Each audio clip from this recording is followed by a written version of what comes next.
You are practicing tattooing and are worried about blowouts, then this is what you should know.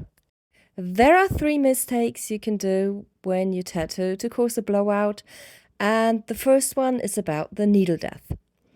So for us tattoo artists, the first 3 layers are important. There's the epidermis, the dermis, and the hypodermis. And the epidermis is the layer that is renewed every 26 to 28 days, so once a month.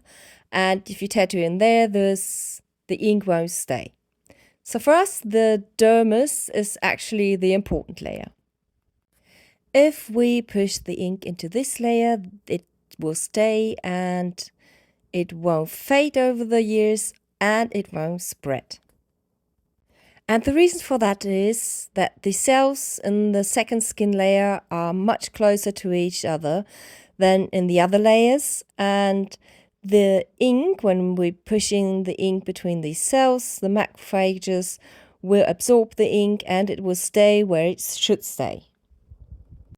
But if we push ink into the third layer, which is actually our fat skin layer, the cells are not as close to each other as in the second layer, and the ink will just spread between the cells in the very widely spaces where the ink can push itself into, and only after that the macrophages will get into this layer. And yeah, so as you can see, you've got the line in the second layer, which will be a clean line, but in the third layer the ink will just spread into the spaces between the fat cells, and that will cause a blowout.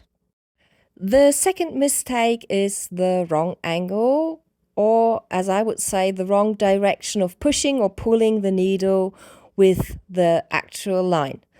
So if you start tattooing, you normally push the needle in the ankle in the direction with the line, or you can pull it, as you can see here.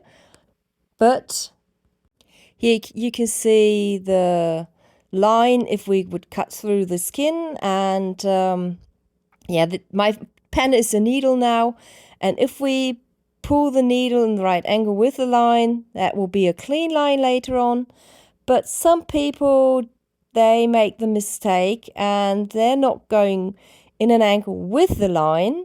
They push in the needle in a slightly off angle, I would say. So here you can see the needle, and they hold it a little bit slightly off the line. And yeah, what actually happens then is that you push in the needle on the stencil line, but underneath the skin you are pushing the needle into the skin and the ink next to the line. So the needle pushes ink next to the line, so when you look on top on the skin, there you will see a line, but you can clearly see that you had the wrong angle while pushing or pulling the needle, because the line will be definitely not as dark as it should be. It won't be as clear as it should be, and it might look a little bit blurry, like not a blown out line, but like a very, very brighter and blurry line. And the third reason is cheap ink. Ink from producers from Amazon, for example, they can cause a blowout because their pigments are not of high quality, so they're not taken up as well and absorbed by the cells like the expensive ink. They are not very helpful in the healing part. And sometimes I had the experience, and other tattoo artists as well, that cheap ink pushes themselves because of the poor quality of the pigments between the cells, and before these cells can actually start to absorb them and start the healing part, they are already all over the second layer and spreading spreading between the cells and not staying in line, and that might cause blowouts. So cheap ink is definitely not the best option to choose.